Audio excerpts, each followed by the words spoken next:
আজ আমি তোমাদের সাথে শেয়ার করতে চলে এসেছি আমার সেই মডেল ব্রাইডের রিসেপশন লুক। তো চলো শেয়ার করা যাক একটা ছোট্ট মিনি ব্লগের মাধ্যমে। পুরো ভিডিওটি অবশ্যই দেখো। আর এই ভিডিওতে আমি প্রচুর প্রবলেমের মধ্যে পড়েছি, কীভাবে সেগুলো সলভ করলাম সবটাই ভিডিওর মাধ্যমে তোমাদের কাছে শেয়ার করব। কৃষ্ণপ্রিয়া স্টেশন থেকে নেবে সোজা আমরা বড়ালঘাট পৌঁছাই। আর ওই যে মায়াপুরের চূড়াটা দেখা যাচ্ছে, ওই দিকে ছিল মায়াপুরের ঘাট, আর ঠিক তার উল্টো দিকে রয়েছে স্বরূপগঞ্জ যাওয়ার ঘাট। তো আমার ডেস্টিনেশন ছিল স্বরূপগঞ্জ যাওয়ার ঘাট। আর প্রচণ্ড রোদের তাপে লঞ্চ ঘাটে বিক্রি হচ্ছিল মাটির কলসি ভরা ঘোল। তো লোভ সামলাতে না পেরে আমার আর সঙ্গীতার দুজনের জন্য নিয়ে নিলাম দুটো ঘোল।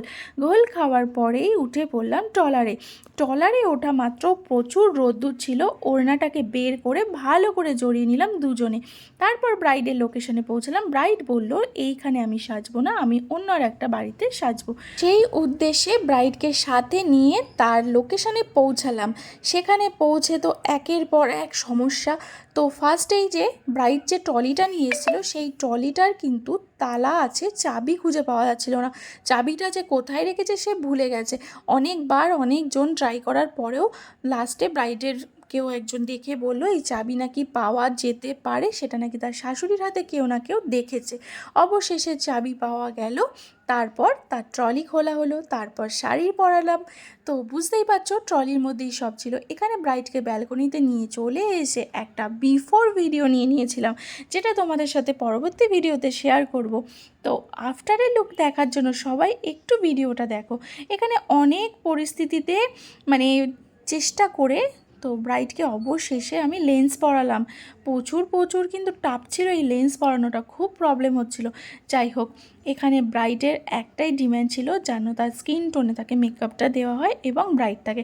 আর এই ছিল আমার ব্রাইডের প্রথম থেকে শেষ পর্যন্ত আমার চোখের দিকে তাকিয়ে থাকা।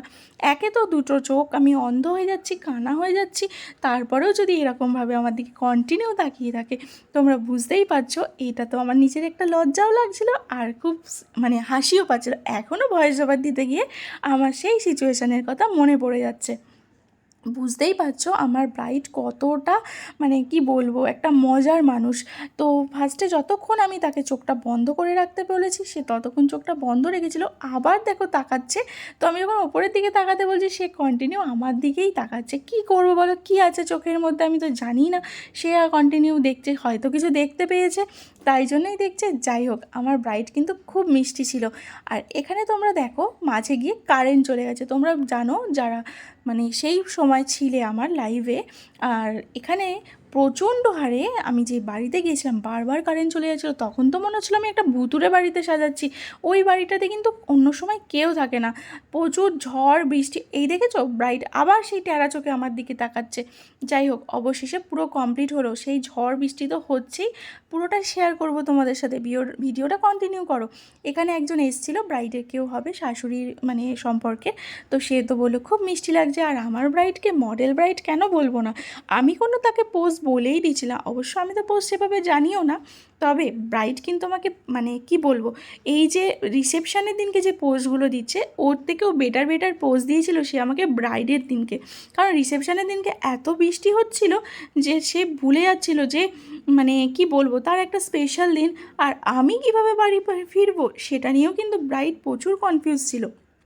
যাই হোক, আমার এই মানে ব্রাইডকে আমি প্রথমবার এমন ব্রাইড পেলাম যে কিনা আমাকে এত কেয়ার করছে।